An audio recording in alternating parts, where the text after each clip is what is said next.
இனிய வணக்கங்கள் அன்பு நண்பர்களே. மீண்டும் ஒரு புத்தம் புதிய நன்னாள் இறைமையின் வரமாக நமது தளத்தின் முதல் படிநிலையாக நேர்மறை சிந்தனைகளை இப்பொழுது சிந்திக்க இருக்கின்றோம். இப்பிரபஞ்ச வெளியில் நீக்கமர நிறைந்திருக்கும் பரம்பொருளே, உம்மை வணங்குகின்றோம். உந்தன் அளப்பரிய அன்பினால் எங்களுக்கு கிடைத்திட்ட பெற்றோர்கள், வழிகாட்டிகள், உற்றார் உறவினர்கள், நண்பர்கள் மற்றும் ஒவ்வொரு உயிருள்ள ஆன்மாக்கள் மற்றும் உயிரற்ற பொருட்களுக்காகவும் மனம் நிறைந்த நன்றி. உந்தன் அபரிவிதமான படைப்பால் இப்பூவுலகு எழில் நிறைந்த இயற்கையாலும் நிறை வளங்களாலும் நீடித்த நலன்களாலும் ஆக சிறந்த நேர்மறை எண்ணங்களாலும் இவ்வுன்னத உலகிலும் எங்கள் உயிர் துடிப்புள்ள உள்ளங்களிலும் நீக்கமர நிறைந்துள்ளது. உந்தன் அளப்பரிய அன்பினாலும் அருளினாலும் ஆசிராலும் நாங்கள் ஒவ்வொருவரும் உயர்ந்த உன்னதமான வாழ்வியல் பயணத்தை நிறைவுடனும் நிம்மதியுடனும் அன்றாடம் மேற்கொண்டு வருகின்றோம். ஆக சிறந்த வழிகளில் இதனால் நாங்கள் இச்சமூகத்தின் இன்றியமையாதவர்கள் என்பதையும், சீரிய வழியில் பயணிக்கும் அளவிற்கு ஆக்கப்பூர்வமான வழிகளில் எங்களை அன்றாடம் புதுப்பித்தும் வருகின்றோம். உந்தன் ஒப்பற்ற வழி நடத்துதலுடன் சிறுதுளி பெருவெள்ளமாகும் என்பதை போல் நாங்களும் சிறுக சிறுக சாதனை துளிகளை கோர்த்து வருங்கால சரித்திரத்தை ஆக்கப்பூர்வமான முன்னெடுப்புகளால் அலங்கரிக்கும் வரம் தாரும். அனைவருக்கும் நன்றி, அனைத்திற்கும் நன்றி, ஆண்டவனுக்கும் நன்றி. நமது நிகழ்வின் அடுத்த படிநிலையாக நாம் ஒரு நிமிட தியானத்திற்குள் பயணிக்க இருக்கின்றோம். கரங்களை கோர்த்து கொள்வோம். இப்பிரபஞ்ச பெருவெளியில் உள்ள இறைமைக்கு மனதார நன்றி பகிர கிடைத்த மற்றும் ஒரு அற்புதமான நன்னாள் இது. இப்பொழுது நாம் உச்சரிக்க இருக்கும் ஒவ்வொரு வார்த்தைகளுடன் நன்றி உணர்வினையும் கலந்து இறைமைக்கு சமர்ப்பிப்போம். அன்பின் காணிக்கையாய் ஈன்றெடுத்து அன்றாடம் அமுதூட்டி அன்பாகவும் கருணையாகவும் மாறிப்போன அன்பு தாய்க்கு மனம் நிறைந்த நன்றி. ஒவ்வொரு நாளையும் ஒவ்வொரு பொழுதையும் தமது உழைப்பாலும் தியாகத்தாலும் குடும்பத்தை நிறைத்து அறிவாகவும் ஆற்றலாகவும் மாறிப்போன அன்பு தந்தைக்கு மனம் நிறைந்த நன்றி. பரிசுத்தமான இயற்கையை பரிசளித்து சென்ற நம் முன்னோர்கள் ஒவ்வொருவருக்கும் மனம் நிறைந்த நன்றி. கற்பித்தல் என்னும் இனிய அனுபவங்கள் வாயிலாக அன்றாட பொழுதுகளை அர்த்தமுள்ளதாக்கும் ஆசிரிய பெருந்தகைகள் ஒவ்வொருவருக்கும் மனம் நிறைந்த நன்றி. இப்பிரபஞ்ச பூ உலகினுள் பயணித்துக் கொண்டிருக்கும், பயணிக்க இருக்கின்ற ஒவ்வொரு உயிருள்ள ஆன்மாக்களுக்கும் மனம் நிறைந்த நன்றி. உயிரற்ற பொருட்களாய் வாழ்வின் உடன் வழிதுணையாய் வாழ்வின் பாதையை என்றென்றும் நிறைக்கும் உயிரற்ற பொருட்களுக்கும் மனம் நிறைந்த நன்றி. இப்பிரபஞ்ச பூ உலகினை தமது பேரன்பாலும் பேரருளாலும் பேராசிராலும் ஆண்டு அரவணைத்து காத்து வரும் அந்த ஆண்டவனுக்கும் நன்றி. இப்பொழுது நமது சுவாசத்தின் ஓசையில் அது பயணிக்கும் பாதைகளில் நாமும் ஒரு நிமிடம் இணைந்து பயணிப்போம். நம் மூச்சின் சுவாசத்தினை சீர்மைப்படுத்தியவர்களாய்.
இப்பிரபஞ்ச பெருவெளியில் நிக்குமர நிறைந்திருக்கும் முடிவில்லா பரம்பொருளின் அன்போடும் அருளோடும் ஆசீரோடும் எங்கள் வாழ்வியல் சூழல் அன்றாடம் அர்த்தமுள்ள வகையில் சீருடனும் செம்மையுடனும் பண்பட்டு வருகின்றது.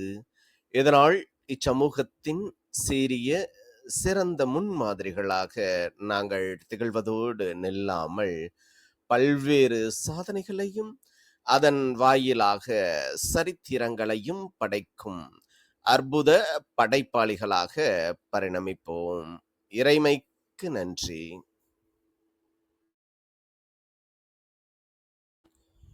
இனிய வணக்கங்கள் அன்பு நண்பர்களே.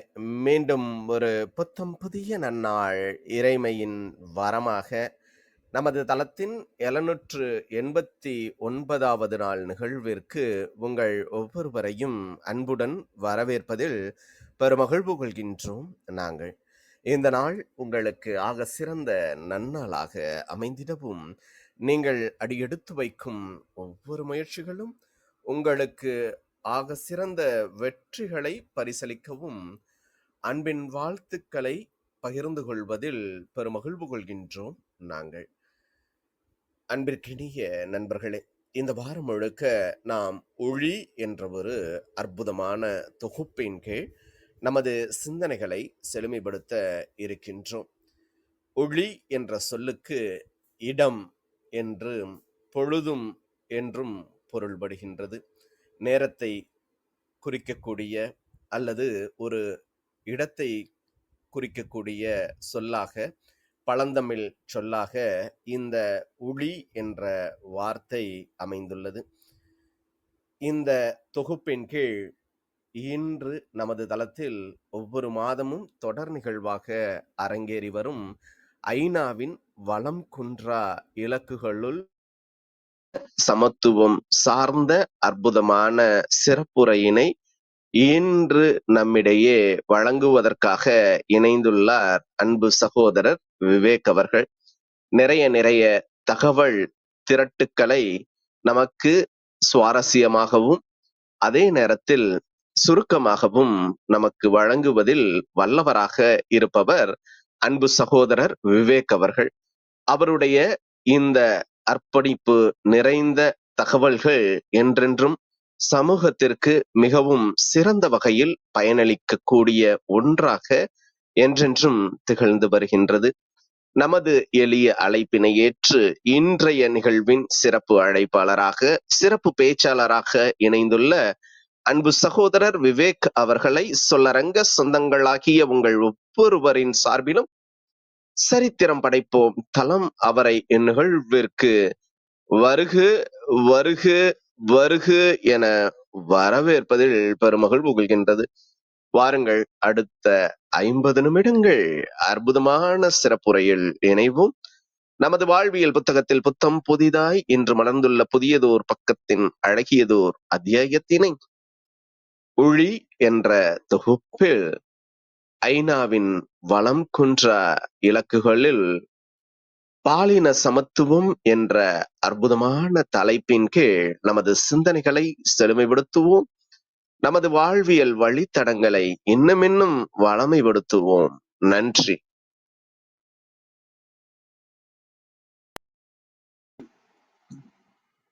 அனைவருக்கும் உற்சாகமான காலை வணக்கம். இன்று 788 ஒளி ஐநா இலக்கு 5. நம்ம ஏற்கனவே வந்து ஒரு 4 இலக்குகளை பத்தி நம்ம ஏற்கனவே பார்த்திருக்கோம். முதல் இலக்கு வறுமை ஒழிப்பு, 2ஆம் இலக்கு வந்து நம்மளுடைய பசியின்மை, 3ஆம் இலக்கு வந்து நம்மளுடைய சுகாதாரம், 4ஆவது இலக்கு வந்து கல்வி, இப்ப 5ஆவது இலக்கு பாலின சமத்துவம், ஜெண்டர் ஈக்வாலிட்டி. கண்டிப்பா இது படிப்படியா ஒவ்வொன்றா இருக்கும். மொத்தம் 17 இலக்குகள். அதுல வந்து இப்ப 5ஆவது இலக்கை நம்ம பார்க்க போறோம். அதற்கு முதலில் வாய்ப்பளித்த நம்மளுடைய ஆரோக்கிய பிரிட்டோ சகோதரருக்கும் மற்றும் அமைப்பாளர்கள் அனைவருக்கும் மற்றும் பங்கேற்பாளர் நண்பர்களுக்கும் மற்றும் இணையவழியில் நம்மளுடைய அனைத்து நிகழ்வுகளையும் கேட்டுக்கொண்டிருக்கும் அனைத்து நல் உறவுகளுக்கும் இனிய நன்றி கலந்த வணக்கத்தை தெரிவித்துக் கொள்கிறேன். இன்று நாம் பார்க்க இருக்கிறது பாலின சமத்துவம். இது வந்து ஏன் ரொம்ப முக்கியம், ஏன் 5ஆவது இலக்கா வச்சிருக்காங்க அப்படின்னா வந்து நம்ம உலகத்துல வந்து கண்டிப்பாக வந்து அனைவரும் சமம் அப்படின்ற ஒரு இதுதான் வந்து நம்மளுடைய ரொம்ப ரொம்ப ஒரு ஒரு அடிப்படையான ஒரு மறையே சொல்.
அனைவருக்கும் உற்சாகமான காலை வணக்கம். கேக்குதா?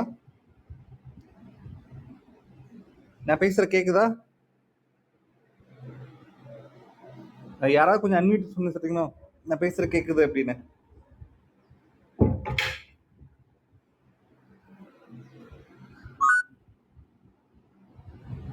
நான் பேசுற கேக்குதா? தெளிவா கேக்குது. நன்றி நன்றி. எங்கள் வாழ்வும் எங்கள் வளமும் மங்காத தமிழ் என்ற சங்கே முழங்கு என்ற பாரதிதாசன் ஐயா அவர்களின் வரிகளுக்கெனக அவையில் உள்ள அனைவருக்கும் இனிய வணக்கங்களை தெரிவித்துக் கொள்கிறேன்.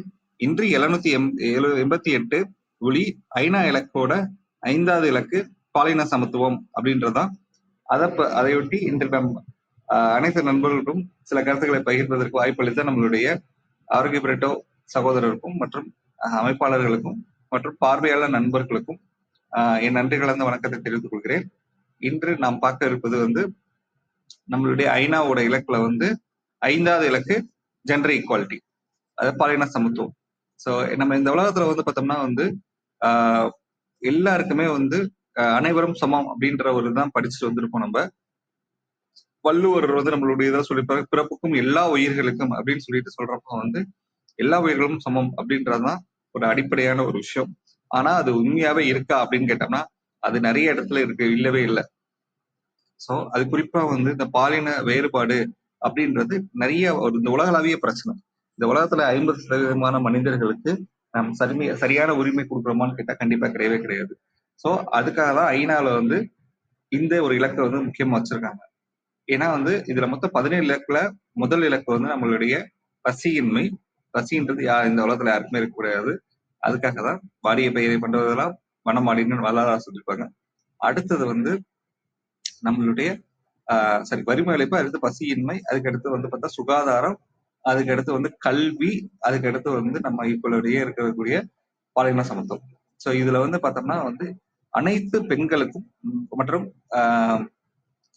நம்மளுடைய மாணவிகள், அதாவது குழந்தைகள் எல்லாருக்குமே வந்து ஒரு சம வாய்ப்பு கொடுக்கணும் அப்படின்றதான். இது வந்து ஒரு மனித உரிமை, அதுக்கடுத்து வந்து ஒரு அமைதி. இது எல்லாத்துக்கும் மிக முக்கியமான காரணம் தான் வந்து இந்த ஜெண்டர் ஈக்குவாலிட்டி அப்படின்றது. ஸோ இதுல வந்து பார்த்தோம்னா வந்து இது வந்து முக்கியமான வளர்ச்சிக்கு வந்து இது வந்து ரொம்ப ரொம்ப முக்கியம். சரியா?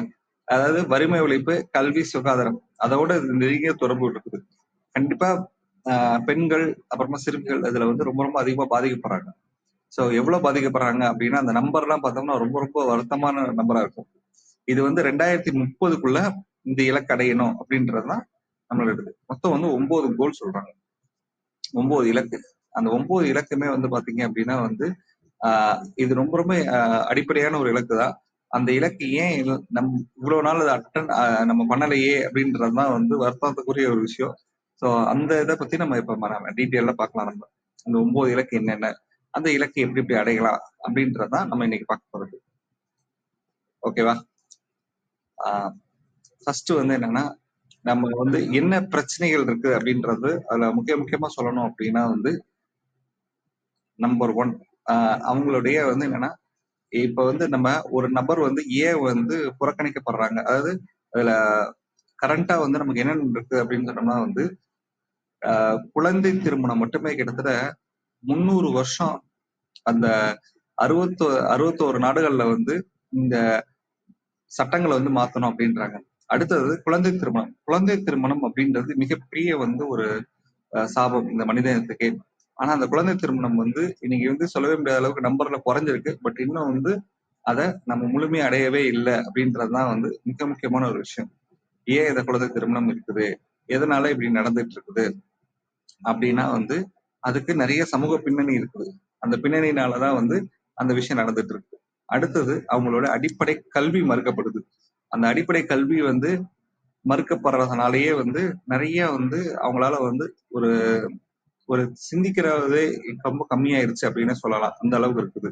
அடுத்து வந்து பார்த்தோம்னா இன்னைக்கு வந்து பாத்தீங்க அப்படின்னா வந்து ஆஹ் அதுல வந்து அவங்களுக்கு உரிமை அப்படின்றது வந்து அவங்களுடைய குரல், இப்ப வந்து சட்டமன்றம், நாடாளுமன்றம் இதெல்லாம் ஒழிக்கணுமா அப்படின்னு கேட்டோம்னா வந்து அது வந்து ஒழிக்கவே இல்லை.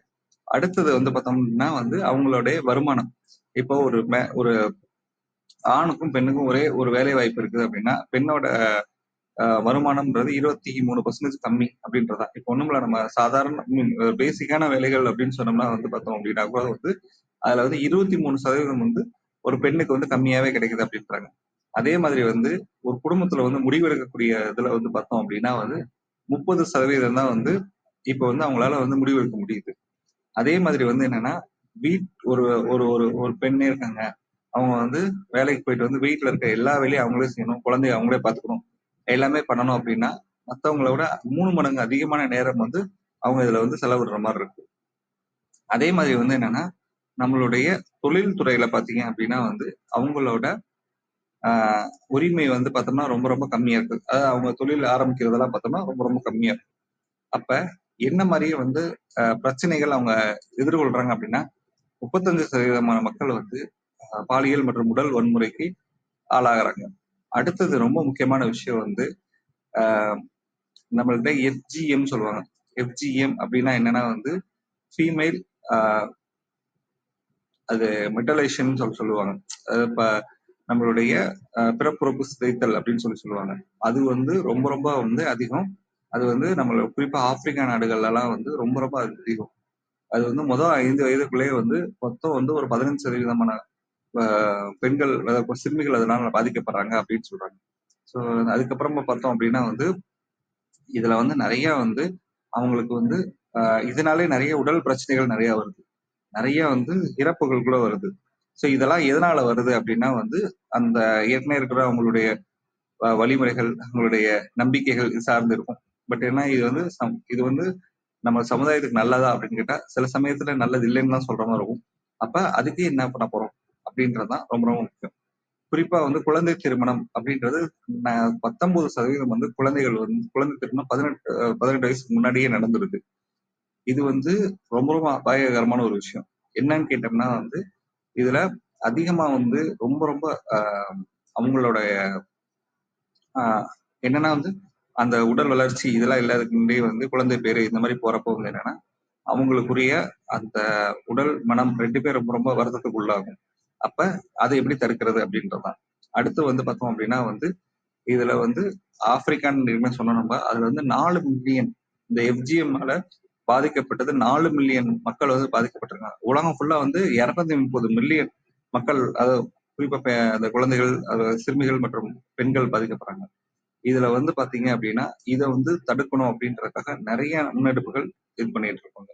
அடுத்தது நம்மளுடைய அரசியல் பங்கேற்பு.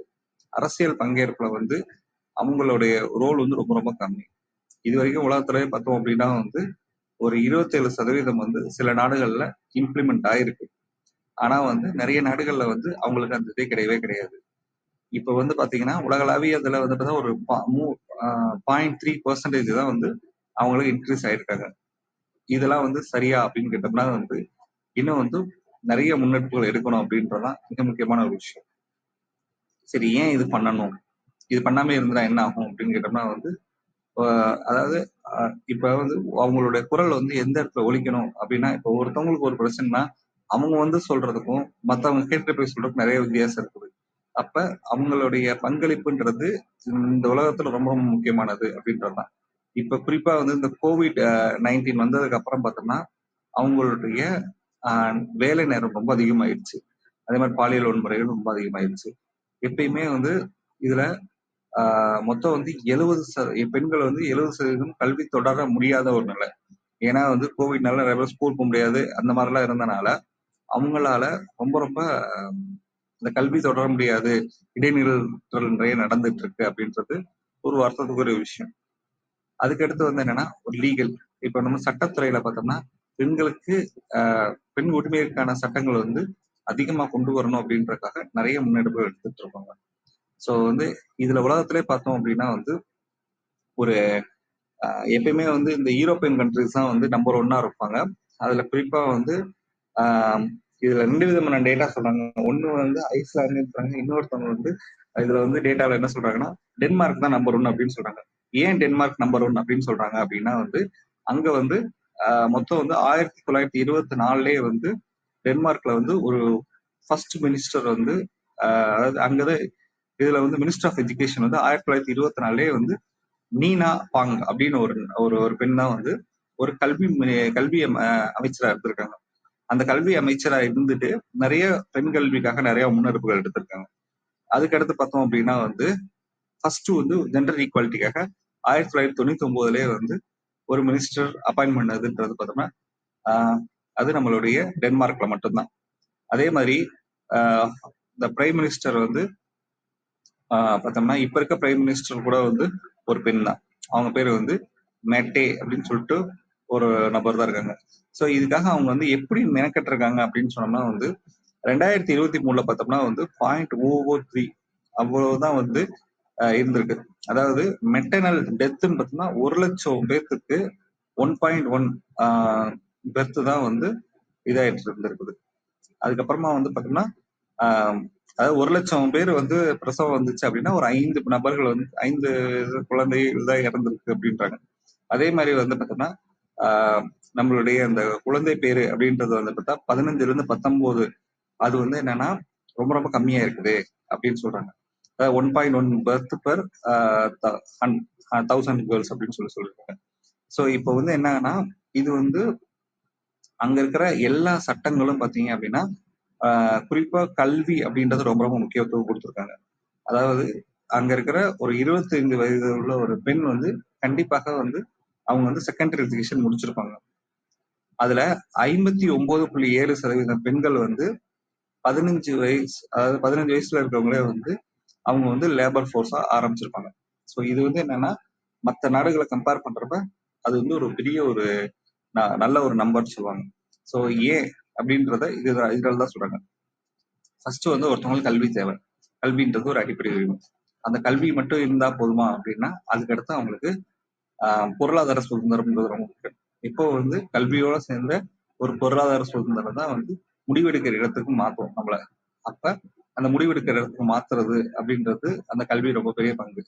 அடுத்தது அந்த முடிவெடுக்கிறதுனால என்ன ஒரு முக்கியமான விஷயம் அப்படின்னு கேட்டோம்னா அந்த முடிவெடுக்கிறதுல வரப்ப வந்து என்னன்னா அவங்க நிதி சுதந்திரம், கல்வி, நிதி சுதந்திரம் முடிவெடுக்கிற இடத்துல வரப்ப வந்து அவங்க உரிமைகளை கேட்கறதுக்கு ஒரு அடுத்த கட்டத்துக்கு போக முடியும். அடுத்தது நம்மளுடைய தொழில்துறை அதிகமா நம்ம நிதி சுதந்திரம் இருக்குது அப்படின்னா வந்து இன்னும் வேலைக்கு போகணும், இல்லைன்னா ஒரு தொழில் செய்யணும் அப்படின்றதா. அப்ப அந்த தொழில் செய்யறப்ப வந்து என்ன ஆகுன்னா இன்னும் வந்து அவங்களோட சமுதாயத்துல அவங்களோட பங்கு அதிகமாகும். அடுத்தது நம்மளுடைய இதுல அதாவது நம்மளுடைய நம்ம நாடாளுமன்றம், சட்டமன்றம் இந்த மாதிரி அவங்களோட பங்களிப்பு இருக்கிறப்போ வந்து அது வந்து இன்னும் அவங்களோட உரிமைகளை வந்து அந்த உலக நாடுகளுக்கே கேட்க வைக்கணும் அப்படின்றது மிக முக்கியமான ஒரு விஷயத்துக்கு கொண்டு போகலாம். ஸோ இதுதான் வந்து இதோட படிப்படிகள்னு சொல்றது. இதுல வந்து ஏன் அவங்க வந்து இந்த அளவுக்கு அஃபெக்ட் ஆயிருக்காங்க அப்படின்னு சொன்னோம்னா வந்து இது வந்து இதுல வந்து அவங்க வந்து ரொம்ப ரொம்ப இதை படிக்கிறப்ப ரொம்ப ரொம்ப வருத்தமா இருந்துச்சு. நிறைய விஷயங்கள் ஏன் இந்த மாதிரி நடக்குது, எதனால அவங்களுக்கு மட்டும் இவ்வளவு தூரத்துக்கு நடந்துட்டு இருக்கு அப்படின்றது ரொம்ப ரொம்ப வருத்தமான ஒரு விஷயம் தான். அதுல வந்து ஒவ்வொன்றுமே வந்து பார்க்க பார்க்க பார்க்க பார்க்க என்னடா இது அப்படின்ற மாதிரிதான் இருந்தது. உண்மையாவே படிக்கிறப்ப வருத்தங்கள் நிறைய இருந்தது. ஸோ ஆனா வந்து இதுல இருந்து நம்ம என்ன செய்ய முடியும் அப்படின்னு சொன்னோம்னா வந்து அதுக்குதான் வந்து ஒவ்வொன்றும் வந்து சொல்லலாம். இவ மொத்தம் வந்து ஏற்கனவே சொன்ன மாதிரி வந்து 9 டார்கெட்ஸ் அவங்க கொடுத்துருப்பாங்க. ஸோ இந்த 9 டார்கெட்ஸ் வந்து எந்த இதை பாக்குறப்ப வந்து என்னன்னா இதுக்கு நம்மளால என்ன செய்ய முடியும் அப்படின்றதுதான் வந்து ஃபர்ஸ்ட் ஒரு தனி மனிதனுடைய ஆஹ் ஒரு மாற்றம் தான் இந்த சமுதாயத்தர மாற்றம் சொல்லலாம். ஸோ அவங்களுக்கு வந்து ஃபர்ஸ்ட் வந்து நம்மளுடைய எண்ட் ஃபர்ஸ்ட் டார்கெட் அவங்களுக்கு சொல்றாங்க. மொத்தம் 9 டார்கெட் சொன்னாங்க. ஃபர்ஸ்ட் 1 by 1 நம்ம சொல்லிடுறேன் நான்.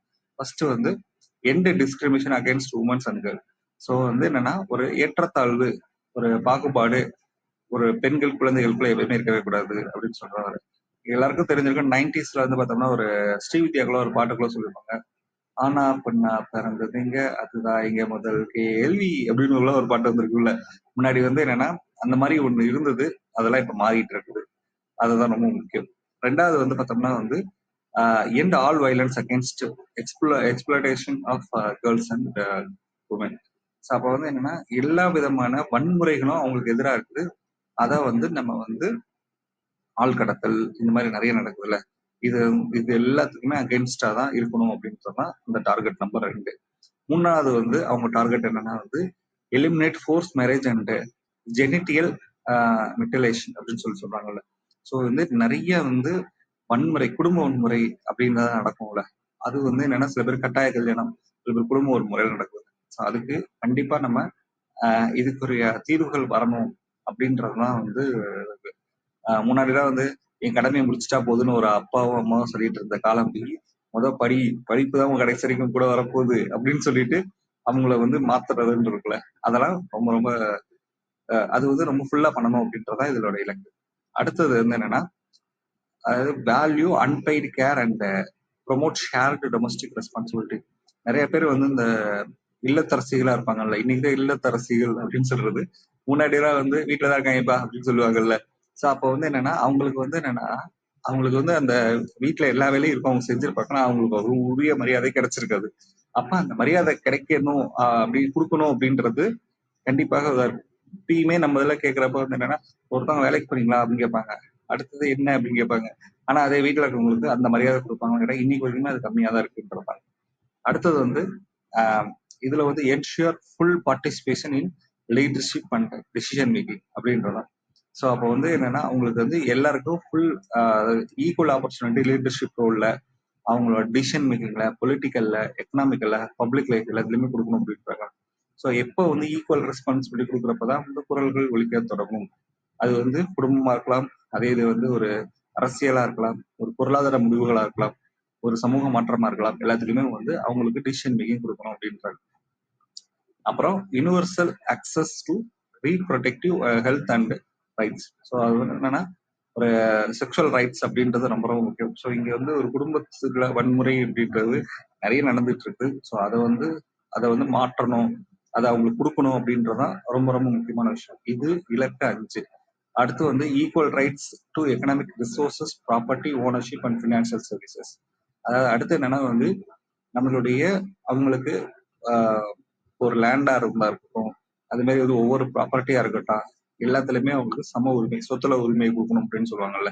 ஸோ அதை வந்து இதில் சொல்றாங்க. அடுத்து வந்து என்னன்னா அவங்களுக்கு பொருளாதார முடிவெடுக்கக்கூடிய சுதந்திரம், பொருளாதாரம் வந்து ரொம்ப ரொம்ப முக்கியம். ஸோ அந்த பொருளாதாரத்துக்கு எந்த அளவுக்கு வந்து அவங்க வந்து முடிவெடுக்கிறாங்க அப்படின்றதுக்கு அவங்களுக்கான உரிமைகளை கொடுக்கணும் அப்படின்றதான்.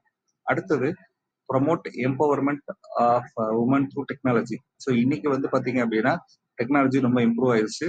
ஸோ அந்த டெக்னாலஜி யூஸ் பண்ணி அவங்களோட உரிமைகளை எப்படி கொடுக்கறது, ஸோ குரலற்றவர்களின் குரலாக ஒலிக்க வேண்டும் அப்படின்னு சில இதெல்லாம் சொல்லியிருப்பாங்கல்ல. ஸோ அப்போ வந்து எந்த அளவுக்கு வந்து அவங்களுக்கு இந்த டெக்னாலஜி யூஸ் பண்ணி அவங்க கம்யூனிகேட் பண்ண முடியும் அப்படின்றதான். ஒண்ணும்ல நிறைய கம்பெனிஸ்ல வந்து ஸ்பீக் அப் அப்படின்னு ஒரு வார்த்தை சொல்லுவாங்க. ஸ்பீக் அப் அப்படின்றப்ப உன்னோட குரல் நீ ஒலிச்சே ஆகணும். உனக்கு ஏதாவது பிரச்சனைக்கா சொல்லு, எந்த பிரச்சனைனாலும் நம்ம பண்ணலாம். ஸோ அப்போ வந்து அதுக்கு என்னென்ன மீடியம் இருக்கு அப்படின்றது இருக்குல்ல, அது ஒண்ணுதான்.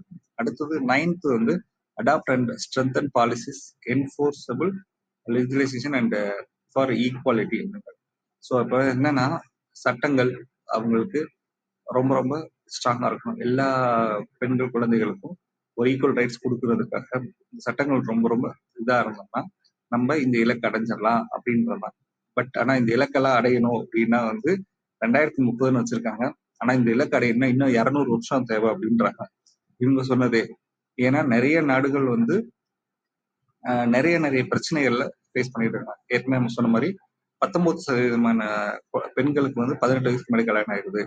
அது வந்து பார்த்தோம்னா 40 லட்சம் பெண்கள் வந்து இந்த எஃப்ஜிஎம்னால ரொம்ப அஃபெக்ட் ஆயிட்டு இருக்காங்க. ஸோ இதெல்லாம் வந்து மாத்தணும் அப்படின்னு சொன்னோம்னா வந்து அதுக்கு நிறைய அளவுக்கு இதா இருக்கும். அதே மாதிரி அரசியல் பங்கேற்பு. ஸோ இதுலயே வந்து பார்த்தோம்னா இன்னும் வந்து 140 வருஷம் ஆகுமா அந்த தலைமை பெண்கள் தலைமை பதவிகள்ல பெண்களோட பங்கு வர்றதுக்கு. ஸோ இன்னும் 140 வருஷத்துக்கு வெயிட் பண்ண முடியுமா அப்படின்னு கேட்டா கிடையவே கிடையாது. இப்போ நிறைய கம்பெனிஸ்ல வந்து பாத்தீங்க அப்படின்னா கார்பரேட்ஸ்ல வந்து சொல்றேன் என்னன்னா வந்து டைவர்சிஃபைட் ரோல் அப்படின்னு ஒன்று கொடுப்பாங்க. லீடர்ஷிப், உமன் இன் லீடர்ஷிப் அப்படின்னு சொல்லிட்டு அது இந்த ஐநாவோட இலக்கு நிறைய கார்பரேட் கம்பெனில இம்ப்ளிமெண்ட் பண்றப்ப அவங்களோட இலக்குல அது சொல்லியிருப்பாங்க. என்னன்னா வந்து ஸோ அவங்க எங்களோட ஃபீமேல் லீடர்ஷிப் ரோல்ல வந்து நாங்க இவ்வளவு பேர் வச்சிருக்கோம் அப்படின்றதெல்லாம் வந்து நாங்க இதை அச்சீவ் பண்ணியிருக்கோம். ஸோ இந்த 17 இலக்குகள் வந்து நிறைய கம்பெனிஸ் வந்து எடுத்து எங்களால இந்த இலக்குல வந்து இவ்வளவு பர்சன்டேஜ் எங்க டார்கெட் வந்து நாங்க அச்சீவ் பண்ணிட்டோம் நாங்க. ஸோ இவ்வளவு பர்சன்டேஜ் ஆஃப் இது வந்திருக்குது, ஈக்குவல் ஜெண்டர் ஈக்குவாலிட்டி நாங்க கொடுத்துருக்கோம் அப்படின்லாம் சொல்றாங்க. ஸோ இப்போ வந்து கம்பெனி செலவு கொடுக்குது, இதே இது சமுதாயத்துல எல்லா இடத்துலயும் மாறணும் அப்படின்றதுதான் ரொம்ப ரொம்ப முக்கியமான விஷயம். ஸோ எப்பவுமே வந்து இந்த கோவிட் வந்து எல்லாரோட லைஃபையும் மாத்திருச்சு அப்படின்றதுக்கு மிக முக்கியமானது எடுத்துக்காட்டு இதுல கூட சொல்லலாம். எப்படின்னா வந்து நிறைய பேர் வந்து ஒரு 70% பெண்கள் வந்து கல்வி தொடர முடியாத ஒரு நிலைக்கு ஆளாயிருக்காங்க அப்படின்றது ரொம்ப ரொம்ப வருத்தக்குரிய விஷயம். ஏன்னா வந்து இந்த கொரோனா காலகட்டத்துல வந்து நிறைய உயிரிழப்பு குடும்பத்துக்குள்ளே நடந்திருக்கும். அதே மாதிரி அவங்க கல்வி தொடர முடியாத ஒரு சூழ்நிலை இருந்திருக்கும். சில பேர் வந்து என்னன்னா வந்து வீட்டுல பேரண்ட்ஸே இல்லைன்ற கட்டத்துல வந்து அடுத்த ஒரு முடிவு எடுக்கணும் அப்படின்றக்காக அதெல்லாம் இருப்பாங்க. பட் இருந்தாலுமே வந்து அதெல்லாம் நம்ம நிறைய பண்ணணும் அப்படின்றதுதான் இதுல ரொம்ப ரொம்ப முக்கியமான இலக்கு. அடுத்தது இதுல வந்து 2019 இருந்து 2024 வரைக்கும் உலகத்துல வந்து நிறைய மாற்றங்கள் ஜெண்டர் ஈக்குவாலிட்டிக்காக நடந்திருக்கு. அதையும் சொல்லணும் நம்ம. ஸோ இதுல வந்து பார்த்தா 99 புதிய சட்ட சீர்திருத்தங்கள் எல்லா நாடுகளையும் கொண்டு வந்திருக்காங்க. 99 புது சட்டங்கள் 2019 இருந்து 2024 வரைக்கும். இதுல குழந்தை திருமணம் வந்து குறைஞ்சிருக்கு அப்படின்றாங்க. முன்னாடியே கம்பேர் பண்றப்ப இப்போ ரொம்ப குறைஞ்சிருக்கு அப்படின்றாங்க. அதே மாதிரி வந்து சில இடத்துல எஃப்ஜிஎம்மோட இதுவுமே குறைஞ்சிருக்கு அப்படின்றாங்க. ஸோ வந்து பெண்களோட அரசியல்ல பெண்களோட பங்கேற்பு உயர்ந்திருக்கு அப்படின்னு சொல்றாங்க. ஸோ யாராவது அட்மிட் பண்ணி சொல்ல முடியுமா இந்த உலகத்துல ஃபர்ஸ்ட் உமன் எம்பரர் யாருன்னு சொல்ல முடியுமா? அது ரொம்ப டஃப், இருந்தாலும் ஜஸ்ட் கேட்கிறேன் நானு. வேர்ல்டுலே ஃபர்ஸ்ட் பெண் அரசி இல்ல அவங்கதான் ஆண்டாங்க அப்படின்னு சொன்னா சொல்ல முடியுமா யாராவது?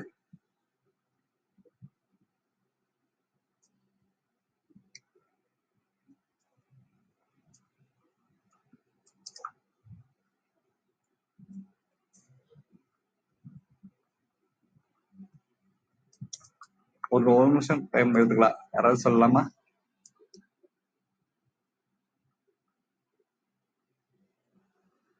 அவங்க யார் அப்படின்னா வந்து ஜிட்டாய் அப்படின்னு சொல்லிட்டு சைனால ஒரு லேடி தான் வந்து அவங்க அதான் வந்து ஃபர்ஸ்ட் உலகத்திலே ஒரு பெண் அரசாட்சி பண்ணது அப்படின்னு அவங்கதான் 690 இருந்து 705 சி அந்த காலகட்டத்துலதான் அவங்க வந்து ஆண்டிருக்காங்க. சைனீஸ்லயே ஒரே ஒரு லேடி அவங்க மட்டும்தான் வந்து அந்த ஆட்சியை செஞ்சது. அதுக்கப்புறம் யாருமே அவ்வளவு ஆட்சி செஞ்சே கிடையாது. ஸோ கிட்டத்தட்ட ஒரு 15 வருஷம் அவங்க ஆட்சி நடந்திருக்குது. ஸோ இது வந்து சைனால தான் முதல் நடந்திருக்குன்றாங்க. மற்ற ஊர்ல நடந்திருக்குமான்னு கேட்டோம்னா மற்ற ஊர்ல நடந்திருக்குன்னா தரவுகள் அந்த அளவுக்கு இல்லவே இல்லை. ஏன் வந்து அவங்களுக்கு மட்டும் அவ்வளோ ஸ்பெஷல் அப்படின்னா அவங்க வந்து நிறைய வந்து அந்த நேரத்துல வந்து நிறைய அச்சீவ்மெண்ட்ஸ் பண்ணியிருக்காங்க. ஸோ அது வந்து உள்நாட்டிலையும் சரி வெளிநாட்டிலையும் சரி அவங்க நிறைய பண்ணிட்டே இருக்காங்க. ஸோ இப்பயுமே வந்து பார்த்தோம் அப்படின்னா வந்து நிறைய பெரிய வல்லரசுன்னு சொல்ற அந்த நாடுகள்ல கூட வந்து ஒரு பெண்ணோட ஐ மீன் அவங்க ஆட்சியாளர்ல ஒரு பிரசிடென்ட்லாம் இருந்திருப்பாங்களா அப்படின்னு கேட்டா கிடையவே கிடையாது. ஸோ அதுதான் வந்து உண்மையான உண்மையான நிதர்சனமான உண்மைன்னு சொல்லலாம். அதுதான். ஸோ அப்ப வந்து என்னன்னா அதுல வந்து எல்லாருமே அதை மாத்தணும் அப்படின்றது தான். ஓகேவா? ஸோ இன்னைக்கு இருக்கிற இதுல வந்து பார்த்தா மற்ற நாடுகள்லாம் கூட வந்து நிறைய உமன் பிரசிடென்ட்ன்றதுலாம் இருக்காங்க. நம்ம லாஸ்ட் டைம் பார்த்தோம் அந்த ஹெல்த் வெல்னஸ்ல வந்து பார்த்தா நியூசிலாந்தோட அந்த இதுவும் வந்து அந்த பிரைம் மினிஸ்டர் தான் வந்து வேர்ல்ட்ல ஃபர்ஸ்ட் வந்து லாக்டவுன் அனௌன்ஸ் பண்ணது. இருக்கவே கொரோனா டெத்ஸ் ரொம்ப கம்மியா இருந்ததுன்னு பார்த்தா நியூசிலாந்துல தான் அவங்களோட முன்னெடுப்புகள் தான். ஸோ யாருப்பா இவங்க எதுப்பா இவ்வளவு தூரத்துக்கு எடுத்திருக்காங்க, மற்ற நாடெல்லாம் இன்னும் அமைதி இருக்காது, இவங்க மட்டும் சல் பண்ணிட்டாங்களே அப்படின்னு சொல்லிட்டு இது எல்லாத்துக்குமே ஒரு முன்னெடுப்பு எடுத்தது அவங்கதான். ஸோ இந்த மாதிரி வந்து நிறைய ஆட்சியாளர்கள் வந்து தன்னுடைய பங்கை வகிச்சிட்டு இருக்காங்க. ஸோ இன்னைக்கு ஏற்கனவே நம்ம பார்த்தோம் இது நம்மளுடைய டென்மார்க்ல தான் வந்து உமன் எம்பவர்மெண்ட் பெஸ்ட் அப்படின்னு சொல்லியிருப்போம். ஏன் அப்படின்னு சொன்னா அவங்களுடைய எல்லா இதுலயுமே ஜெண்டர் ஈக்குவாலிட்டி அப்படின்றது ரொம்ப சிறப்பா வந்திருக்கு. ஸோ 1924 ஃபர்ஸ்ட் பிரசிடென்ட் வந்து வரதா இருக்கட்டும். அதே மாதிரி வந்து என்னன்னா அவங்களுடைய ஒவ்வொரு சட்டங்களும் வந்து ரொம்ப பெண்களுக்காக நிறைய சட்டங்கள் கொண்டு வந்ததா இருக்கட்டும். எப்பவுமே அவங்களோட குரலை அவங்க தான் பேசணும் அப்படின்றதான் அது ரொம்ப சிறப்பா இருக்கும்னு சொல்றாங்கல்ல. ஸோ அது வந்து அவங்க வந்து நல்லா பண்ணாங்க. இதுல வந்து பார்த்தோம் அப்படின்னா 1999 வந்து ஜெண்டர் ஈக்குவாலிட்டிக்காக ஃபர்ஸ்ட் மினிஸ்டர் வந்து அப்பாயின்ட் பண்ணதா இருக்கு. சரி, ஓகே, இவ்வளவு பார்த்தோம். இந்தியா வந்து கடந்த ஒரு எனக்கு நம்மளோட பெர்டோ சகோதரர் தான் சொன்னாரு, இந்தியா ஃபர்ஸ்ட் டைம் வந்து 100க்குள்ள வந்துருச்சு அப்படின்னு சொன்னாரு. அவங்க நானும் பார்த்தேங்க அப்படின்னு சொன்னாரு. அதுக்கப்புறமா வந்து எப்பயுமே வந்து நம்மளோட யூரோப்பியன் கண்ட்ரிஸ் தான் நம்பர் 1ல எப்பயுமே வந்து பின்லாண்டா இருக்கட்டும், டென்மார்க் இருக்கட்டும், அதெல்லாம் ஃபர்ஸ்ட் டாப் 5ல இருந்துட்டு இருக்கும். இந்தியா இப்பதான் 99 பிளேஸ் வந்திருக்கு அப்படின்னு சொல்லியிருந்தாங்க. அது வந்து அடுத்த ஒரு முக்கியமான விஷயம் என்னன்னா வந்து அதுல குறிப்பா இந்த பாலின சமத்துவம் அப்படின்னு சொல்றப்போ வந்து அந்த இதுல பார்த்தோம்னா இந்தியா வந்து அந்த 100க்குள்ள வரணும்னு ட்ரை பண்றாங்க. இப்பதான் 105 110 இருந்து வச்சிருக்காங்க. ஏன் அப்படின்னு சொன்னோம்னா வந்து இங்க இருக்கக்கூடிய நம்ம ஒரு துணைக்கண்டம் மாதிரி இல்ல. அப்போ வந்து ஒவ்வொரு மாநிலத்திலும் ஒவ்வொரு பழக்க வழக்கங்கள் அதெல்லாம் கொஞ்சம் மாறிட்டே இருக்கு. நிதி ஆயோக்லயே வந்து நம்மளுடைய ஒவ்வொரு ஸ்டேட்லயுமே எந்த அளவுக்கு இம்ப்ரூவ்மெண்ட் ஆயிட்டு இருக்கு அப்படின்னு நம்ம சொல்லியிருக்காங்க. குறிப்பா நம்ம எல்லாருக்குமே தெரியும் நம்பர் 1 பிளேஸ் வந்து எப்பவுமே தமிழ்நாடுக்கும் கேரளாவுக்கும் நடந்துட்டே இருக்கும். அப்போ வந்து சில முன்னெடுப்புகள் எப்படி நம்ம இந்தியாவில எடுத்திருக்காங்கன்னு சொல்றோம்ல. ஸோ இப்போ வந்து 2029 வந்து 27% 33% வந்து அந்த 33% இடஒதுக்கீடு நாடாளுமன்றத்தில் கொண்டு வரணும் அப்படின்னு சொல்லிட்டு 2029 அந்த சட்டம் வந்து நிறைவேற்றணும் அப்படின்னு சொல்லியிருக்காங்க. இதே வந்து நம்ம கேரளா, தமிழ்நாடு இதெல்லாம் பார்த்தா எப்படி நடந்திருக்கும் அப்படின்னு கேட்டோம்னா வந்து 1995 வந்து அரசியல்ல பெண்களோட பங்களிப்பு இருக்கணும் அப்படின்றதுக்காக நம்மளுடைய ஊராட்சி நம்மளுடைய இந்த கவுன்சிலர் எலெக்ஷன்ஸ்ல இருக்குல்ல, உள்ளாட்சி துறை இருக்குல்ல, உள்ளாட்சி இதுல வந்து பார்த்தோம்னா வந்து அப்ப 33% அப்படின்றத கொண்டாந்தாச்சு. 1995 1996 இந்த சட்டம் இயற்றப்பட்டது. 33% பெண்களுக்கு அரசியல் வரணும் அப்படின்றது. அது வந்து இம்ப்ளிமெண்ட் ஆனது எப்பன்னு கேட்டோம்னா வந்து 2006க்கு மேலதான் இம்ப்ளிமெண்ட் ஆச்சு. 2006ல இருந்து 2011 அது இம்ப்ளிமெண்ட் ஆயிடுச்சு. ஸோ அப்ப அதுக்கப்புறம் பார்த்தோம்னா இன்னைக்கு வந்து பார்த்தோம்னா ஒரு 23 இப்ப 25 மாநகராட்சி ஆயிடுச்சு. ஆனா முதல் வந்து 22 23 இருந்துச்சு. ஸோ அப்ப வந்து 22 இதுல வந்து பார்த்தோம்னா வந்து 13 பேர் வந்து பெண் மேயர்கள் தான் இருக்காங்க. நகர தந்தை அப்படின்றது இப்ப நகர தாயா மாறிட்டாங்க. ஸோ அப்போ வந்து என்னன்னா இன்னைக்கு வந்து பார்த்தோம்னா இந்தியா லெவல்ல பார்த்தோம்னா ஐபிஎஸ், ஐஏஎஸ் உமன்ஸ் பார்ட்டிசிபேஷன் ரொம்ப அதிகமா இருக்குது. அதே மாதிரி வந்து ஒரு நிறைய இதுல வந்து பார்த்தோம் அப்படின்னா வேலைக்கு போகும் பெண்கள் அப்படின்றது வந்து முன்னாடில இருந்து இருந்துட்டு இருக்குது. இப்போ வந்து ரொம்ப ரொம்ப அதிகமாயிடுச்சு. குறிப்பா வந்து தமிழ்நாட்டுல எல்லாம் பார்த்தோம்னா ஒரு 51% ஆஃப் கல்வித்துறையில, பள்ளி கல்வித்துறையில, குறிப்பா பள்ளி கல்வித்துறையில 51% வந்து பெண்கள் தான் இருக்காங்க. ஸோ அப்போ வந்து இதெல்லாம் மாறிட்டு இருக்குது. ஸோ அப்போ நம்ம தமிழ்நாட்டுல நிறைய விஷயம் நம்ம பார்க்கலாம். நம்ம மற்ற நாடுகள்ல கம்பேர் பண்றப்ப இந்த வளர்ச்சின்றது இன்னும் அதிகமா இருக்கும். அதான் ரொம்ப ரொம்ப முக்கியமானது. குறிப்பா இப்படி டென்மார்க் சொன்னோம்ல, அதே மாதிரி ஐஸ்லாண்ட்ல எல்லாம் பாத்தீங்க அப்படின்னா அவங்களோட இதுல வந்து ஜெண்டர் ஈக்குவாலிட்டி அப்படின்றது ரொம்ப ரொம்ப இன்க்ரீஸ் ஆயிருக்கு. அவங்க எல்லாம் வந்து 2025 வேர்ல்டுலயே அதிகமா வந்து பார்லிமெண்ட் அவங்களோட பெண்களோட 47.6% வந்து வந்திருக்காங்க. அப்ப வந்து ஒரு 100 பேர் இருந்தாங்கன்னா 47 பேர் 48 பேர் வந்து பெண்களா இருப்பாங்க. ஸோ அப்ப அவங்க குரல்கள் வந்து இதா இருக்கும், ரொம்ப சிறப்பா இருக்கும். அதே மாதிரி வந்து first female president in the world அப்படின்னு சொல்றாங்க. ஆனா வந்து 1980 இருந்து 96 வரைக்கும் இருந்திருக்கா சொல்றாங்க. பட் இந்தியாவை பொறுத்தளவுக்கு இது வந்து ஐஸ்லாண்டில் இருக்குன்னு சொல்றேன் நான். பட் இந்தியால இந்திரா காந்தியை வந்து அவங்க வந்து 1960 எண்ட்லயே வந்து அவங்க வந்துட்டாங்க. ஸோ 1960களிலேயே வந்து அவங்க வந்து பிரைம் மினிஸ்டர் மாறிட்டாங்க. ஸோ நமக்கு இன்னைக்கு வந்து பங்களாதேஷ் தனியா வந்திருக்கு அப்படின்னா அந்த மாதிரி வந்து ஒரு அயன் லேடி ஆஃப் வேர்ல்டு அப்படின்னே சொல்லலாம் அவங்கள. ஸோ இரும்பு பெண்மணி, நாளைக்கு நான் இருப்பேனான்னு தெரியாது அப்படின்னு சொல்லிட்டு அவங்க இறந்து போறதுக்கு முதல் நாள் சொல்றாங்க அப்படின்னா வந்து அதுக்கு எந்த அளவுக்கு வந்து ஒரு எம்பவர்மெண்ட் இருந்திருந்தா அந்த வார்த்தை சொல்லியிருக்க அவங்களால. அதேதான், எனக்கு நிறைய செக்யூரிட்டி த்ரெட்ஸ் இருக்கு வேர்ல்டு வைடு. எனக்கு நாளைக்கே கூட நான் இருப்பேன்னு சொல்ல முடியாது. உங்கள்கிட்ட பேசுறேன் அப்படின்னு சொல்லிட்டு ஒடிசால பேசின அடுத்த நாள் காலையில வந்து அந்த அசாசினேஷன் நடக்கும். பட் இருந்தாலுமே அவங்க வந்து அவங்களுடைய முடிவுகள், அரசியல் முடிவுகள் எல்லாமே பார்த்தோம் அப்படின்னா வந்து சிலது விமர்சனத்துக்கு உள்ளாகப்பட்டாலுமே கூட அவங்க அந்த முடிவுகள் வந்து இன்னைக்கு வரைக்கும் வந்து அதை வந்து அந்த அவங்க இரும்பு பெண்மணி அப்படின்றது நிரூபிச்சுட்டே இருக்க மாதிரிதான் இருக்கும் ஒவ்வொன்றுமே. அதுக்கடுத்து பார்த்தோம் அப்படின்னா வந்து நம்ம இந்த 9 இலக்குகள் சொன்னோம்ல, அதாவது டார்கெட் 1, டார்கெட் 2, டார்கெட் 3 அப்படின்னு சொல்றது வந்து அதாவது நம்மளுடைய இது வந்து நம்ம ஒரு பிளட்ஜாவே எடுத்துக்கலாம், நம்ம ஒரு உறுதிமொழியாவே எடுத்துக்கலாம். எப்படி எடுத்துக்கலாம் அப்படின்னா வந்து இதுக்கப்புறமா வந்து நம்மளுடைய எந்த இடத்துலயும் ஒரு பாகுபாடு குழந்தைகள் மீதும் பெண்கள் மேலும் எடுத்துக்க வேண்டாம். ஸோ இது நம்பர் 1. 2வது வந்து நம்மளுடைய குடும்பத்துல எந்த ஒரு வன்முறை, குடும்பமா இருக்கட்டும் வெளியவா இருக்கட்டும், எங்குமே வந்து பெண்களுக்கு அகெயின்ஸ்டா வந்து எந்த விதமான வன்முறையிலும் ஈடுபட மாட்டோம் அப்படின்றத எடுத்துக்கணும். அடுத்தது இந்த எல்லா இடத்துலயும் வந்து குழந்தை திருமணம் அப்படின்றதுக்கு வந்து எல்லா இடத்துலயுமே வந்து இதா இருக்கும். எல்லாரும் நான் பார்த்திருப்போம், வருத்தப்பட வாலிபர் சங்கம்னு ஒரு படமும் பார்த்திருப்போம். அப்படின்னு என்ன சார் சின்ன பிள்ளையெல்லாம் பிடிச்சி கல்யாணம் பண்ணி வைக்கிறீங்க, நீங்களா கேட்க மாட்டீங்களா அப்படின்னு சொல்லிட்டு சும்மா கேஷுவலா சும்மா ஜாலியா சொல்ற மாதிரி இருக்கும். பட் இருந்தாலுமே அதுக்கு மேல அவ்வளவு பெரிய ஒரு விஷயம் இருக்கு. அதுக்கப்புறமா வந்து அது அடுத்து வந்து என்னன்னா எப்பயுமே வந்து நம்ம நிறைய பேர் வந்து இந்த சமுதாய பார்வைன்னு ஒன்று இருக்குல்ல, அதுலயே வந்து பார்த்தோம்னா வந்து வீட்டுல இருக்கீங்களா அப்படின்னு கேட்கறாங்கல்ல. முந்திலாம் வந்து என்ன படிச்சு கல்யாணம் ஆயிடுச்சா குழந்தை எல்லாம் கேட்டுருவாங்க. இப்போ வந்து படிச்சிருக்கேன்னு கேட்பாங்க, அடுத்து வேலைக்கு போறேன்னு கேட்பாங்க.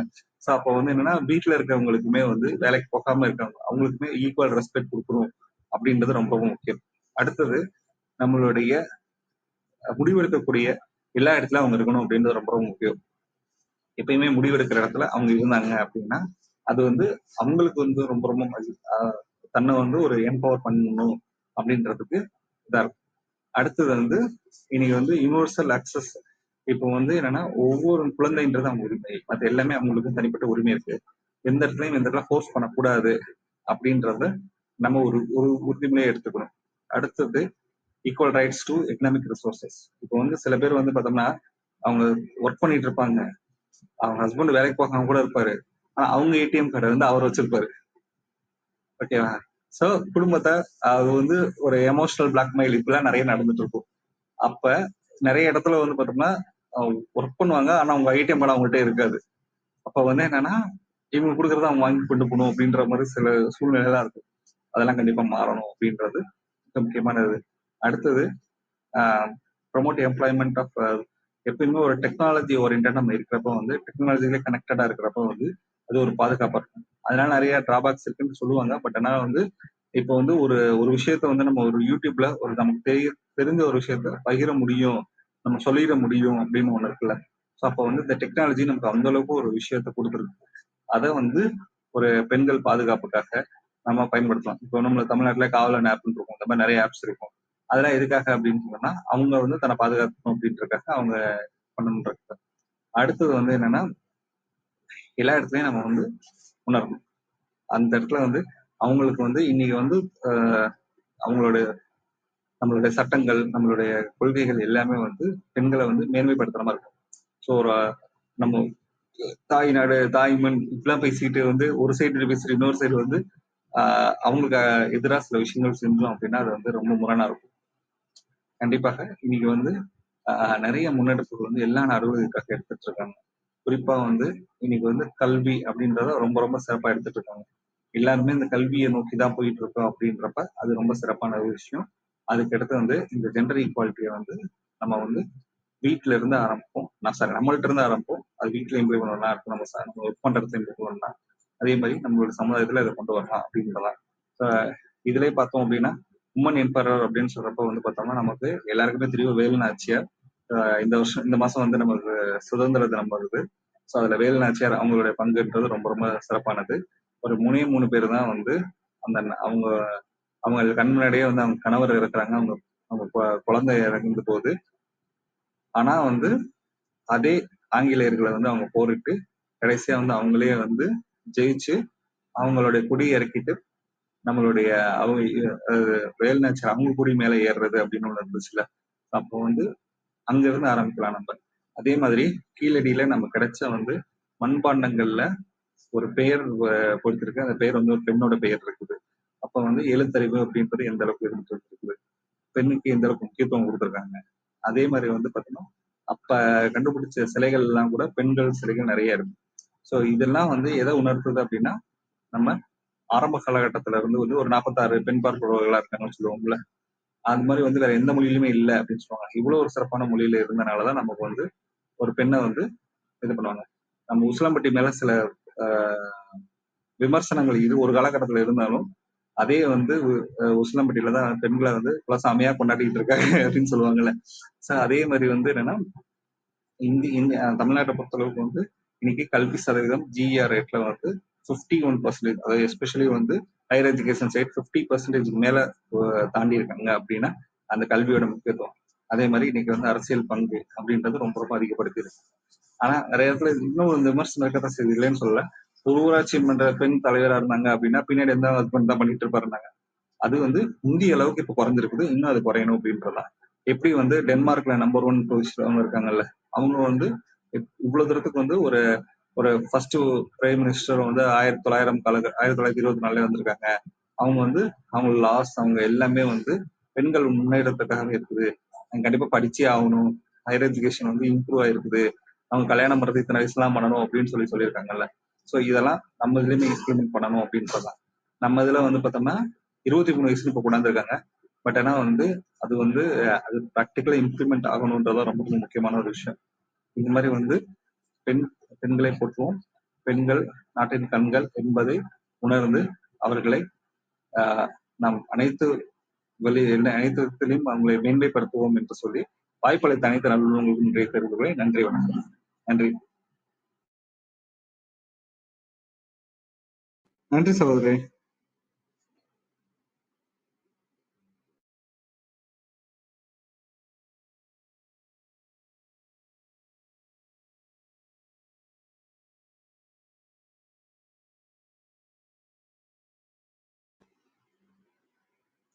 பிரிட்டோ ஐயா.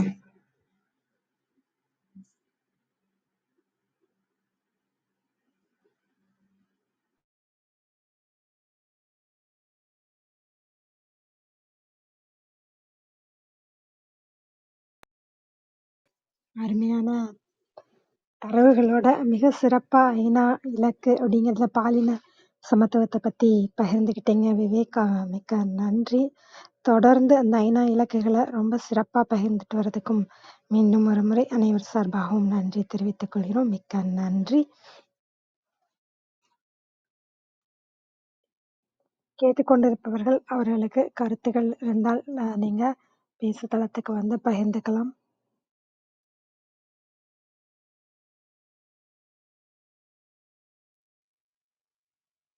ஆரல் சேவியர் வணக்கம், நீங்க பேசலாம். வணக்கம். அனைவருக்கும் காலை வணக்கம். நல்ல ஒரு விவேகவர்கள் நல்ல நீங்க சொன்ன மாதிரி நிறைய புள்ளி விபரங்களோட பர்சன்டேஜ் வைஸ்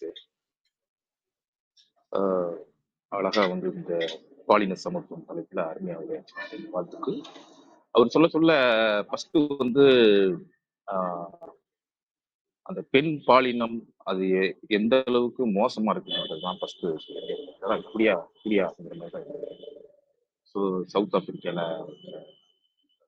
அது ஒவ்வொரு இதையும் சொல்லும் போதும் ரொம்ப கொடுமையா இருந்திருக்கு. அதே மாரி இப்ப இன்னைக்கு தற்பொழுது இப்படி ஓரளவுக்கு இருக்கு. நான் சொல்லிக்கிட்டே இருக்கும்போது நான் யோசித்தது கரெக்டா அது முடிவுல அவர் சொல்லிட்டாரு. அப்ப முதல் பெண்மணி யாரு, உலகத்தை ஆண்ட அரசி அப்படின்னா யாரு அப்படின்னு சொல்லிட்டு நான் இதோட உலகத்துல நான் வேற யாரு இருக்கோம், அது சுதந்திரத்துக்காக போராடினவங்க வேற, ஆனா அரசி வேற. நான் வேலு நாச்சியார், ஜான்சி ராணி அப்படிலாம் யோசிச்சுட்டு இருந்தேன். அவங்க சண்டை தான் போட்டாங்க, பட் அரசியா இருந்தாங்கன்னா யாரு அப்படின்னா சைனால ஒரு அப்புறம் அப்படியே வரலாற்று அப்படியே பார்க்கும்போது இப்போ இந்திரா காந்தி அம்மா அதையும் யோசிச்சாங்க. ஜெயலலிதா அம்மா வரைக்கும் அந்த பெண் ஆளுமைகள் எப்படிலாம் பார்க்கணும். ஸோ ஒரு பக்கம் வந்து ஒரு இன்னமும் பெண் விடுதலை கிடைக்காம, பெண்ணை இன்னும் பாலியல் பெண்கள், அதன் மத்தியில பெண்கள் இப்ப இந்த அளவுக்கு உயர்ந்திருக்காங்க எல்லா துறைகளிலும். எல்லா துறையிலையுமே முன்னணியில நல்லாட்சி அருமையான உரை, சிறப்பு. பசி, கல்வி, சுகாதாரம் அந்த வரிசையில பாலினம், சமத்துவம் அருமையா விவேக் அந்த வாழ்த்துக்கள் நன்றி. உங்கள் அன்பான வாழ்த்துக்கும் கருத்துக்களுக்கும் மிக்க நன்றி. வேறு யாருக்காவது கருத்துக்கள் இருந்தா பகிரலாம். நன்றி இப்ப அனைவருக்கும். மொத்தம் பாலின சமத்துவத்துக்கு அப்புறம் வேற ஏதாவது இருக்குங்களா? பசி, மொத்தம் கல்வி, 17 இலக்கு. 17 முதல் வந்து வறுமை ஒழிப்பு, 2வது வந்து பசியின்மை, 3வது வந்து சுகாதாரம், 4வது கல்வி, 5வது இது வந்து 5வது. நம்மளுடைய இது 5வது. மொத்தம் 17 இலக்குகள். 17 இலக்கு. ஆமா ஆமா. அது வந்து 2030க்குள்ள செய்யணும் அப்படின்றதுதான். நன்றி. நன்றி. அதே மாதிரி வேலு நாச்சியார்ன்றவங்க ஜெயிச்சுட்டாங்க, அரசியாவே இருந்தாங்க. ஓ, வேலு நாச்சியார் வந்து இந்தியாவிலேயே அந்த ஆண்டு காலம் வின் பண்ணி அந்த ஆண்டு காலம் வந்து ரொம்ப ஒரு 300 வருஷத்துக்குள்ளதான் இருக்கும். ஆனா இவங்க வந்து 605 இருந்து 690 இருந்து 705 சி சைனா மண்டல். அவங்க ஆமா, அது ரொம்ப பழசு, 1000 வருஷத்துக்கு முன்னாடி. அது இது மாதிரி வந்து என்னன்னா, ஜான்சி ராணி ஜெயிக்கல, அவங்க போராட்டம் மட்டும் தான் பண்ணாங்க. ஆனா வேலு நாச்சியார் ஜெயிச்சிட்டாங்க. ஜான்சி ராணிக்கெல்லாம் முன்னாடியே 100 வருஷத்துக்கு முன்னாடி ஜெயிச்சிட்டாங்க. சிறப்பு. இப்ப இந்த அதே மாதிரி கல்வி விஷயத்துல நம்ம முத்துலட்சுமி அம்மா. ஆமா, முத்துலட்சுமி வந்து அவங்க வந்து சமுதாயத்துக்கும் சொல்லலாம், நம்ம இது கல்விக்கு சொல்லலாம். ஒரு பெண் வந்து முத்துலட்சுமி ரெட்டி அம்மா வந்து எப்படி சொல்லலாம்னா வந்து உலக ஒரு என்ன சொல்லுவாங்கன்னா, சமுதாய பணியாற்றுனா நான் வந்து ஒரு ஜாயின்ட் ஃபேமிலியில சமுதாய பணியாற்ற முடியாது அப்பெல்லாம் நிறைய பேர் எக்ஸ்கியூஸ் சொல்லுவாங்கல்ல. ஒரு பெண் வந்து உடல் வசதியா அவங்களே ரொம்ப உடல் அவங்களுக்கே உடம்பு சரியாது. அவங்க வந்து ஃபர்ஸ்ட் தமிழ்நாட்டோட முதல் பெண் மருத்துவர் அவங்க தான். ஃபர்ஸ்ட் செமஸ்டருக்கு அவங்க உள்ளே விடல, அவங்க கிளாஸ்க்குள்ளே விடல. ஒரு பெண்ணு நீ எப்படி படிக்கலாம் அப்படின்னு சொல்லிட்டு வாசல்ல நிக்க வச்சுட்டாங்க. அப்பெல்லாம் வந்து ஒரு பெண்ணு படிக்க போனோம்னா கல்ல விட்டுருவாங்களா, இப்படி கிண்டல் பண்ணுவாங்களா. அவங்க வந்து ஃபர்ஸ்ட் செமஸ்டர் நின்னே படிச்சிருக்காங்க, நின்னு படிச்சு டாப்பர் ஆயிருக்காங்க. அதுக்கடுத்து என்னன்னா, அவங்கள வந்து முத வந்து சைன் போறப்ப தமிழ்நாட்டோட முதல் பெண் மருத்துவர் நீங்க தான் அப்படின்னு சொல்லிட்டு இது பண்ணாங்க. பிரான்ஸ்ல போய் படிச்சிருக்காங்க. அவங்களுடைய தங்கச்சி வந்து குவீன் மேரிஸ் காலேஜோட பிரின்சிபல். ஃபர்ஸ்ட் உமன் பிரின்சிபல் யாருன்னா அவங்க தங்கச்சி தான். அவங்க தங்கச்சி ஒரு இன்னொரு அக்கா, அவங்களுடைய முத்துலட்சுமி ரெட்டியோட முதல் பையனுக்கு உடம்பு சரியில்லை, 2வது பையனுக்கு உடம்பு சரியாகாது. இதெல்லாம் இருந்துமே கூட வந்து அவங்களுடைய இன்னைக்கு வந்து தேவதாசியின் முறை ஒழிச்சிருக்கோம் அப்படின்னா அதுக்கு முக்கிய பங்கு முத்துலட்சுமி ரெட்டிக்கு உண்டு.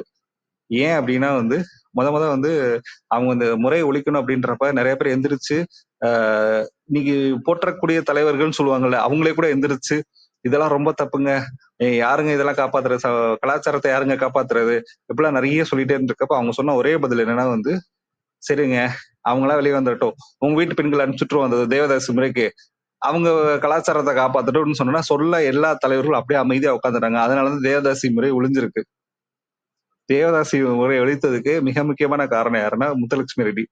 சோ ஏன்னா வந்து நம்ம ஊரை பத்தி பெருமையா பேசிட்டே இருக்கு வேணா அப்படின்றத உலக மக்கள் எல்லாத்தையுமே எடுப்போம் அப்படின்னு எடுத்தது.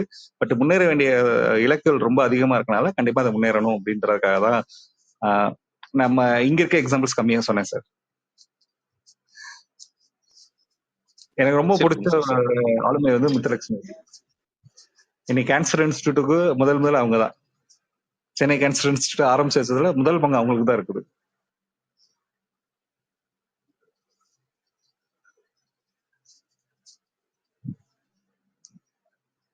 தேங்க்யூ.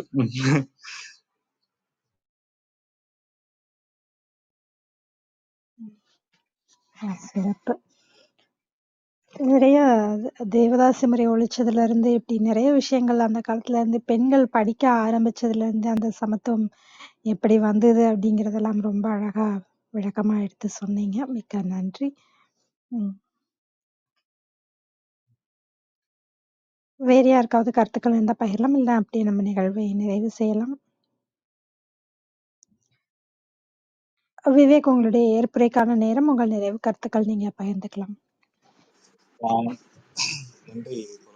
ஆக்சுவலாக வந்து எனக்கு வந்து பாலின சமத்துவம் ஐந்தாவது இலக்கு, ஐநூறு இந்த 2030 இந்த இலக்கை அடையணும் அப்படின்றதான் நிறைய முன்னெடுப்பு எடுத்துருக்காங்க. சில இலக்குகள் அடையணும். உங்கள் குரல் சரியா ஒரு நிமிடம் கற்பவழி, நீங்க மியூட் போட்டுக்கங்க.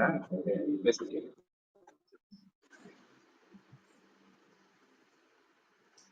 தொடரலாமா? தொடரலாம். உங்கள் குரல் கேட்கலன்னு சொல்லிதான் நான் அன்மியூட் பண்ணி சொல்லலாம்னு முயற்சி பண்ணேன். அப்படியா? ஓகே. இப்ப கேக்குதா? இப்பதான் தெளிவா கேக்குது, பேசுங்க. ஓகே. நன்றி தோழர். ஆக்சுவலா வந்து என்னன்னா, நம்மளுடைய ஐநா இலக்குல 5வது இலக்கு தான் பாலின சமத்துவம். முதல் 4 இலக்குகள் ஆல்ரெடி பார்த்திருந்தோம். வறுமை ஒழிப்பு, பசியின்மை, கல்வி, சுகாதாரம், அடுத்து கல்வி, இப்ப வந்து பாலின சமத்துவம். சோ இந்த 5 இலக்குகளுமே வந்து ரொம்ப முக்கியமானது. இதுல இந்த 5வது இலக்கு அதுக்கு வந்து சில, அதாவது நம்ம குழந்தை திருமணம், அதுக்கடுத்து வந்து பார்த்தோம்னா FGM இதெல்லாம் அச்சீவ் பண்ணணும் அப்படின்னா இன்னும் 230 வருஷம் தேவைப்படுது அப்படின்றாங்க. இப்போ தலைமைத்துவத்துல பெண்கள் கொண்டோம்னா இன்னும் 140 வருஷம் தேவைப்படும். பட் இருந்தாலுமே வந்து நிறைய வந்து நம்மளுடைய அனைத்து நாடுகளுமே இதுக்காக நிறைய முன்னெடுப்புகள் எடுத்துட்டு இருக்காங்க. அது ஏன் எடுக்கணும் அப்படின்னா வந்து நம்ம பிறப்புக்கும் எல்லா உயிருக்கும் அப்படின்னு எல்லா உயிரும் சமம் அப்படின்னு நம்ம மறை சொல்லுது. பட் ஆனா வந்து அது உண்மையா நடந்திருக்கான்னு கேட்டா ரொம்ப ரொம்ப கம்மியா இருக்கு. அவங்களுக்கு பொருளாதார சுதந்திரம் கிடைக்கணும். பொருளாதார சுதந்திரம் கிடைக்கிறப்ப வந்து என்னன்னா அவங்க வந்து முடிவெடுக்கக்கூடிய இடத்துக்கு வருவாங்க. முடிவெடுக்கக்கூடிய இடத்துக்கு வர்றப்ப வந்து என்னன்னா அவங்களால வந்து ஒரு அடுத்த கட்டம் அவங்களுடைய குரல் வந்து சட்டமன்றம், நாடாளுமன்றம் இந்த மாதிரி இதுல ஒலிக்கிறப்ப வந்து என்னன்னா அவங்களுக்கான உரிமைகள் வந்து அப்பதான் நிறைய கிடைக்கும். அதே மாதிரி அவங்க தொழில்துறையில மிகப்பெரிய அளவுக்கு தொழில் அதிபர்களா மாறணும். தொழில் அதிபர்களா மாறுறப்ப வந்து என்னன்னா எல்லா துறைகளிலும் அவங்களுடைய பங்குன்றது இன்னைக்கு ரொம்ப அதிகமா இருக்குது. அது வந்து இப்ப வந்து அடைஞ்சிருக்கிற இலக்குகள்ல நம்ம கொஞ்சம் தான் அடைஞ்சிருக்கோம், இன்னும் நிறைய அடைய வேண்டும். அதுக்கு நம்மளுடைய உறுதிமொழி, சில உறுதிமொழிகளில் நான் சொல்லினேன், அந்த உறுதிமொழி நம்ம எடுத்துட்டு அது நம்மள்கிட்ட இருந்து நம்ம ஆரம்பிக்கணும். நம்ம குடும்பத்துல, அடுத்து நம்ம சமுதாயத்துல எல்லாத்துலயும் மாற்றத்தை கொண்டு வரணும். சோ அதனாலதான் வந்து இன்னைக்கு வந்து கலந்து கொண்ட அனைத்து நண்பர்களுக்கும் நன்றியை தெரிவித்துக் கொள்கிறேன். நன்றி. நன்றி தோழர். மிக்க நன்றி. பாலின சமத்துவத்தின் அவசியத்தையும் அதற்கு இன்னும் பல ஆண்டுகள் தேவைப்படும், அது அந்த ஒரு இலக்கை அடைவதற்கு அப்படிங்கிறதையும் சரி ரொம்ப விவரமாகவும் தெளிவாகவும் எடுத்து கூறியதற்கு அனைவர் சார்பாகவும் சரித்திரம் படிப்போம் தளம் சார்பாகவும் மனமாற நன்றி தெரிவித்துக் கொள்கிறோம். அன்பையா அவர்களும் தன்னுடைய வாழ்த்துக்களை பகிர்ந்திருக்காரு. மிக்க நன்றி. பொறுமையாக கேட்டுக்கொண்டிருக்கும் அனைத்து கவனிப்பாளர்களுக்கும் நன்றி. தன்னுடைய வாழ்த்துக்களை பகிர்ந்து கொண்ட அருள் சேவியர் அவர்களுக்கும் நன்றி. மீண்டும் நாளை காலை 6 மணிக்கு ரமேஷ் ஐயா அவர்களின் சிறப்புரையில் அனைவரும் கலந்து கொள்ள வேண்டும் என்று அன்போடு கேட்டுக்கொண்டு விடைபெற்றுக் கொள்கிறோம். அனைவருக்கும் நன்றி, அனைத்திற்கும் நன்றி, ஆண்டவனுக்கும் நன்றி. 5, 4, 3, 2, 1 நன்று.